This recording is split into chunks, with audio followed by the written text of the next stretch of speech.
And we go now to the chair of the full committee, Chairman Maloney, for her questioning.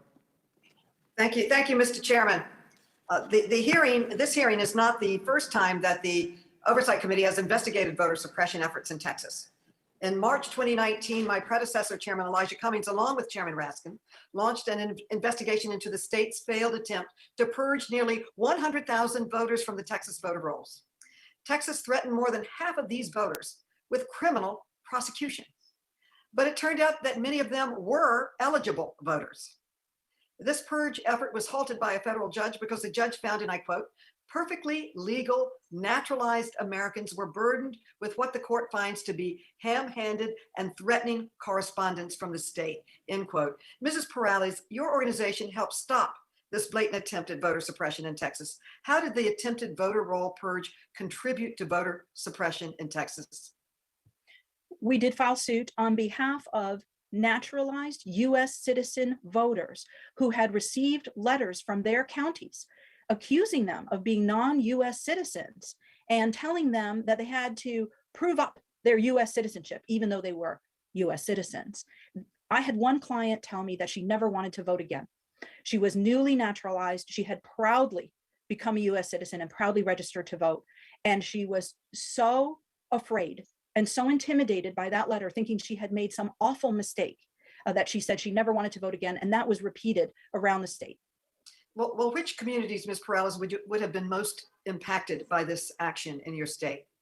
That Texas voter purge of 2019 was surgically designed to kick Asian American and Latino newly naturalized registered voters off the voter roll because of the way they put that list together, which had to do with people who formerly held green cards and were registered to vote today. That is disproportionately Latino and Asian American in Texas.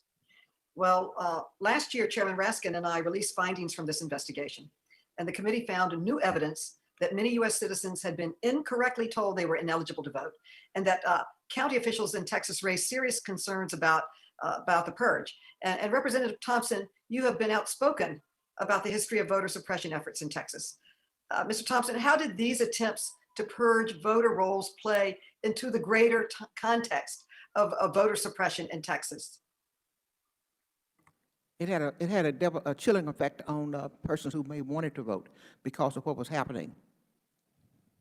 Well, the federal judge who halted the effort said, and I quote, Mrs. Thompson, the evidence has shown in a hearing before this court that there is no widespread voter fraud, end quote.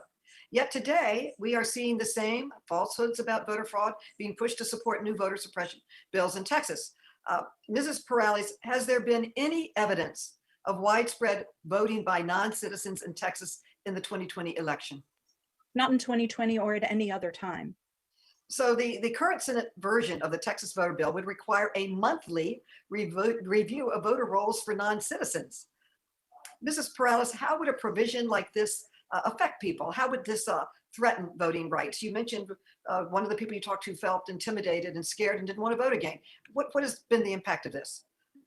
Well, fortunately, we were able to get Senate Bill 1 amended as a result of our testimony to make sure that that same group of people targeted in 2019 would not be targeted again. However, there is still a piece of this bill that requires, as you mentioned, these monthly checks for citizenship. The issue here is going to be if they employ loose matching, what you'll end up with is a U.S. citizen, perhaps a young man who shares the same name as his father. And his father's not a U.S. citizen, has been excused from jury duty for non-citizenship. This type of matching system, unless it's done perfectly, is going to vacuum up immediate relatives of non-U.S. citizens in the Latino and Asian American community and force them to jump through additional hoops. Representative Bernal. And then, Madam Chair, please take this last question, and then your time's up. Okay. Yep. Is there any legitimate justification for this proposal? No. Well, Mr. Chairman, let's not kid ourselves. Texas' supposed efforts to stop non-existent voter fraud are no more than a thinly veiled attempt to suppress Americans' right to vote, a right guaranteed in our Constitution. I yield back. Thank you, Madam Chair, and I now go